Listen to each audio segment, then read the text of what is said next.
Godt. Ja, det er jo ved at være et stykke tid siden, vi kiggede på projektet. Men jeg prøver lige at opsummere med det, vi var i gang med. Vi var i gang med selve login-funktionen. Og det sidste, I lavede, det var, at I lavede en form, hvor man kunne indtaste sit e-mail og sit password, og den formaterede I så med CSS bagefter. Jeg viste jer, hvordan I kunne bruge krypto til at hash passwords, og vi hashede admin-ordet her, og så satte vi det ind i tabellen her for at lave en bruger, ikke? Så vi havde en, der hed admin@admin.dk, og så passwordet er admin.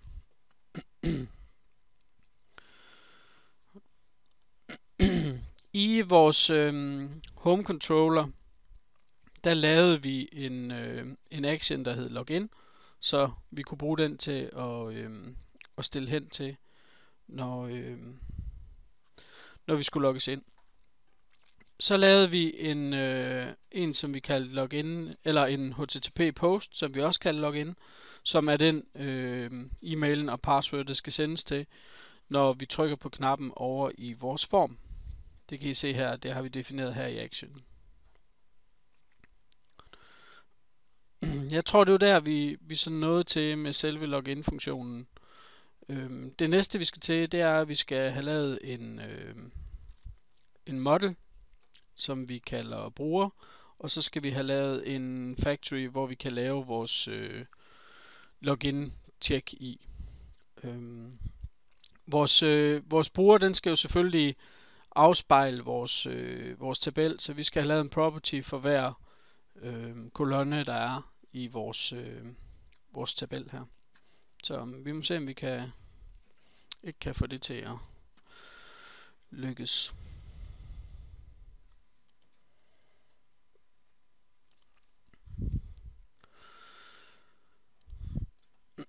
Godt. Jeg tilføjer en ny model, som en class her, og den kalder vi bruger ligesom tabellen.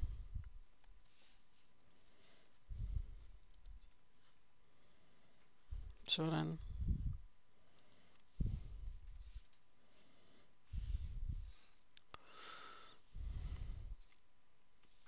Den laver vi lige public, og så tilføjer vi properties til den.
Kan vi huske det sidste her?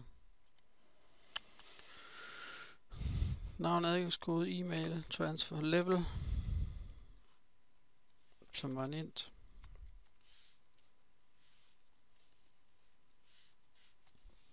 Sådan.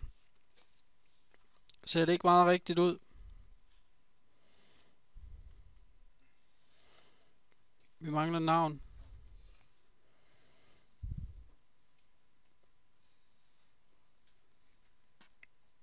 Den skal vi lige have på. Godt.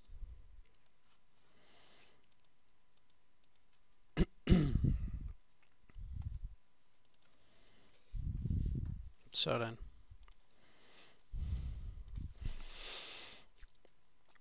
Det var selve brugeren, altså modellen, og den får I selvfølgelig skrevet ind. Sætter videoen på pause og får den skrevet ind. Og så fortsætter derefter. Det næste det er, at vi skal tilføje en factory. Og den tilføjer vi lige her. Og det er selvfølgelig også bare en class, som vi kalder brugerfactory. Sådan. Brugerfactoryen, den skal selvfølgelig være public. Og så skal den nedarve fra vores autofactory, og den skal bruge vores brugermodel. Okay? Sådan.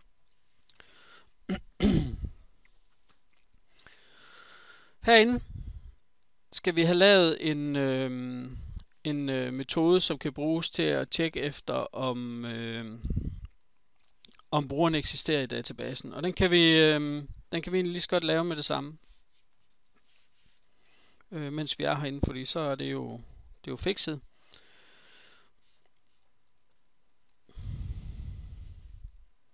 Og den skal returnere en bruger,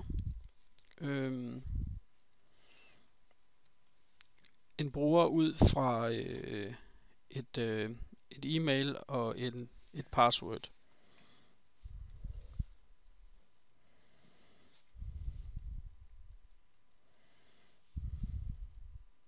Skal vi kalde den adgangskode, som den hedder i... Nu når vi har fået blandet dansk og engelsk sammen, så kan vi lige så godt blive ved med det. Godt. Ideen med den her metode, det er, at den får en e-mail og en adgangskode. Så går den ind og tjekker i databasen, findes der en bruger, der har den her e-mail og adgangskode. Hvis den gør det, så returnerer den dataen tilbage på brugeren. Hvis der ikke findes en bruger, så returnerer den en tom bruger.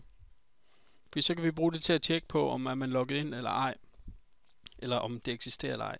Så vi kan lige så godt starte med at lave en bruger her. Bruger B lige med new bruger, ikke? Sådan. Og så laver vi en return af B. Sådan. Så har vi heller ikke lige nogen fejl i den nu. Herinde imellem, så bliver vi jo så nødt til at lave et tjek på, om brugeren han eksisterer. Og det gør vi sådan her.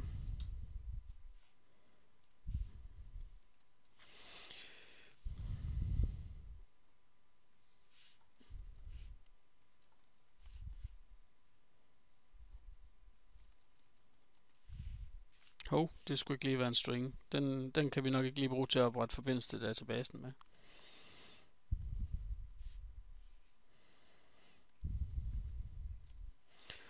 Det er en SQL-command, vi skal bruge.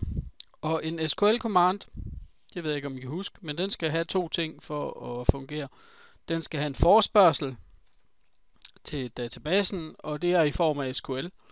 Og så skal den have en forbindelse til databasen. Og det er det, I kan se her, at det første, det er vores forespørgsel, og den næste, det er vores connection til databasen. Og connection, den har vi over i vores conf-fil, så den kan vi bare kalde derovre fra. Men vi skal selv selvfølgelig sørge for at skrive noget SQL. Så nu skal vi have lavet en SQL-sætning, som kan gå ind og tjekke, om der findes en herinde, som har den indtastede e-mail og den indtastede adgangskode i sin tabel. Og den ser sådan her ud.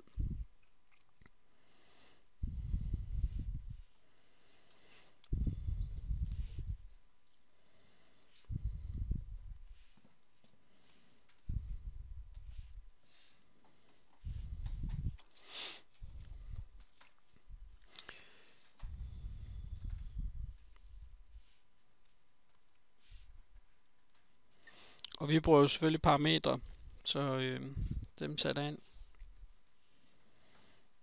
And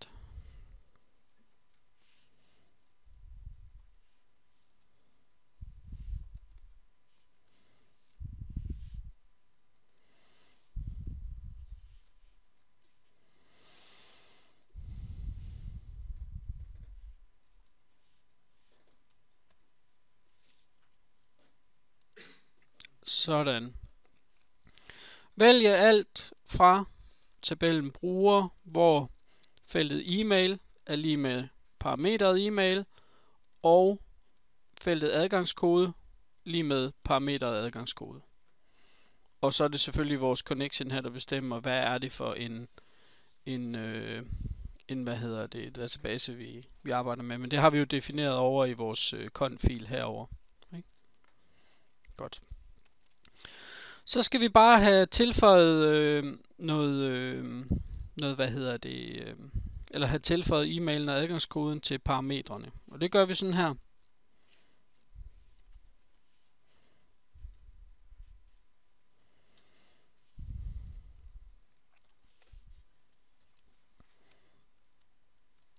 Og den skal vide, hvad er det for et parameter. Og så skal den vide, hvor kommer værdien fra.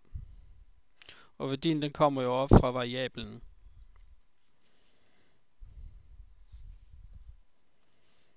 Sådan. Og jeg kopierer lige linjen, fordi vi skal jo selvfølgelig bare have en til adgangskode også, ikke?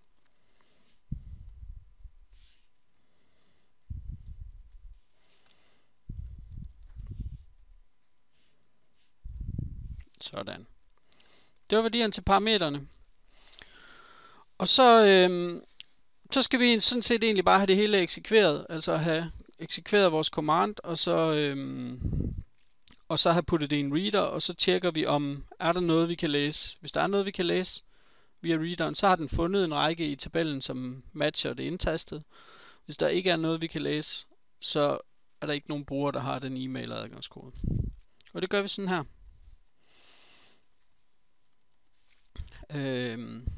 Det bliver selvfølgelig til en data reader, fordi det er det, der kommer i den. Og så skal vi bruge execute reader. Sådan.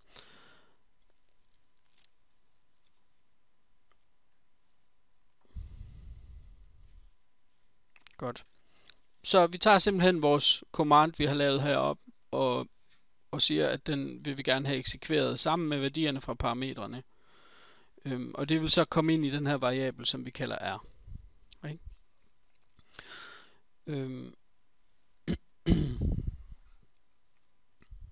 Yes.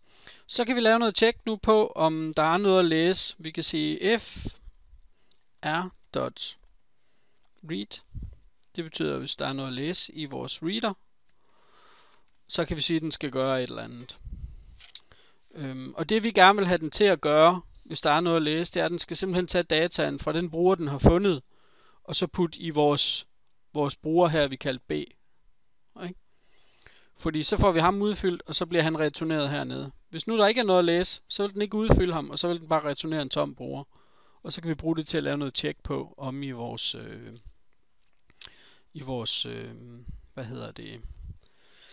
controller. Så hernede, der bliver vi nødt til at vi skal have en instans af vores mapper, fordi vi skal have mappet dataen over i en bruger. Jeg tror, jeg instanserer den lige heroppe.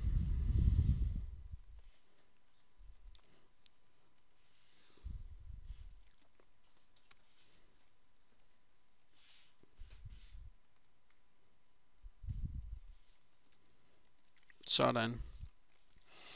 Her kan vi så sige b lige med mapper.map, og det den skal map, det er det der er i vores reader. Sådan der. Okay.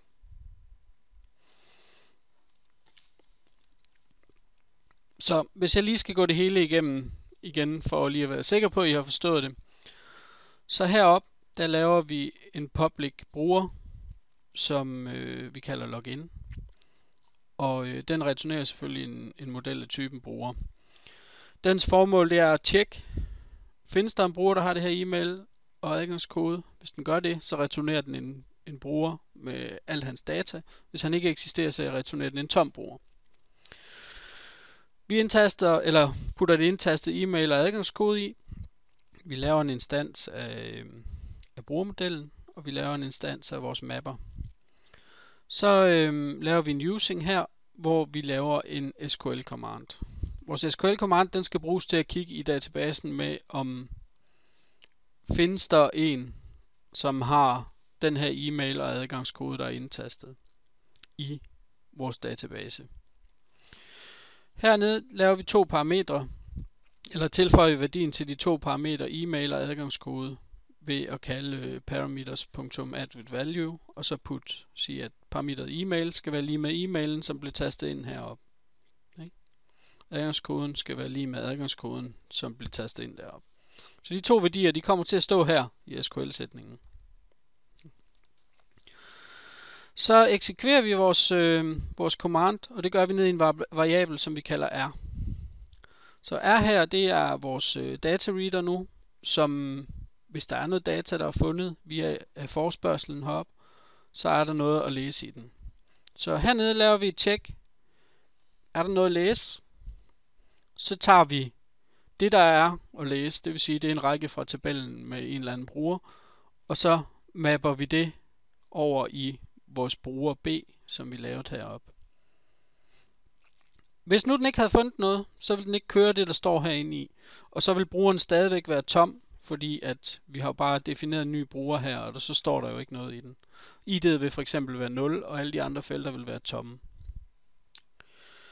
Så den returnerer brugeren, som er udfyldt, hvis den er fundet, eller en tom bruger, hvis den ikke er, eller ikke har fundet noget.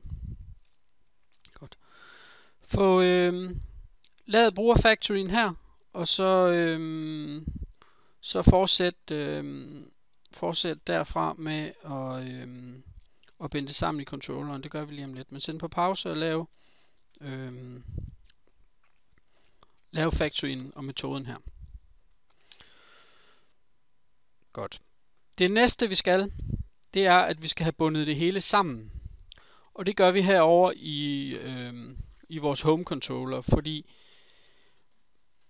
vi har lavet en action her, som e-mail og password bliver postet til, når vi logger ind. Og den skal vi lige have lavet noget tjek på, om I er logget ind eller ej, lige så snart I har skrevet factoryen ind. Så vi stopper her, og så får I lov at lave det nu.